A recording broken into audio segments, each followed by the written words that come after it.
ఎందుకు అపచారం కేంద్రం సీరియస్ అయిందట సమగ్ర నివేదిక ఇవ్వండి అని చెప్పిందట సీఎం చంద్రబాబుకు కేంద్ర ఆరోగ్య శాఖ మంత్రి నడ్డా ఫోను లడ్డూ తయారీలో జంతువుల కొవ్వు వాడకంపై ఆరా బాధ్యులను గుర్తించాలని సూచన ఎట్లా గుర్తిస్తారు బాధ్యులను గుర్తిస్తారు చర్య తీసుకుంటారు తీసుకోవాలి కూడా కానీ అది వదిలిపెట్టి పబ్లిసిటీ ఎక్కువ చేస్తున్నారు ఇప్పుడు కేంద్రమైన దీంట్లో జోక్యం చేసుకొని ఇంకా బజారుకి ఇచ్చే కార్యక్రమం టీటీడీ చేయొద్దు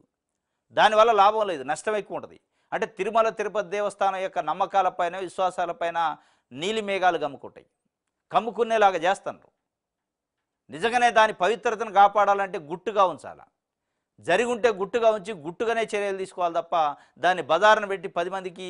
పబ్లిసిటీ చేస్తే దాని పవిత్రత ఏం కావాలా చిన్న చిన్న విషయాల్లో కూడా కుటుంబాల్లో ఏదైనా చిన్న చిన్న గొడవలు జరిగితే కూడా దాన్ని గుట్టుగా ఉంచుకుంటారు కుటుంబ సభ్యులు బయట పెట్టుకోరు బయట పెట్టుకోవడం అంటే తెలుగు తక్కువతనం అంటారు ఇలా చంద్రబాబు నాయుడు గారు చేస్తుంది ఏంది పబ్లిసిటీ చేస్తున్నారు బయట బజార్ను పెట్టి బట్టలు ఊడిదేసే కార్యక్రమం చేస్తున్నారు దీనివల్ల ఏ హిందూ మనోభావాలు అయితే దెబ్బతింటున్నాయో దానికి ప్రధాన కారణం ఇవాళ పబ్లిసిటీ చేసేటోళ్ళు అవుతారు ఆడ జరిగిన తప్పు చేసినోడు బాధ్యుడు వాడిని శిక్షించాల్సిందే అది పక్కన పెట్టి ప్రచారం చేసి 10 సార్లు అన్నదాన్నే 10 సార్లు అంటే వాళ్ళకి పబ్లిసిటీ అయింది తప్ప అపవిత్రం ఇంక ఎక్కువ అయింది తప్ప పవిత్రత పెరగదు పవిత్రత పెరగాలంటే ఏం చేయాలి గుట్టుకుంచాలి అయితే కేంద్ర ప్రభుత్వం నిన్న సీరియస్ అయిందట సమగ్ర దర్యాప్తు చేసే నివేదిక మాకు ముందు ఇవ్వండి సమగ్రమైన నివేదిక అని దానికి సంబంధించిన ఒక వార్త ఆంధ్రప్రభ ఇచ్చింది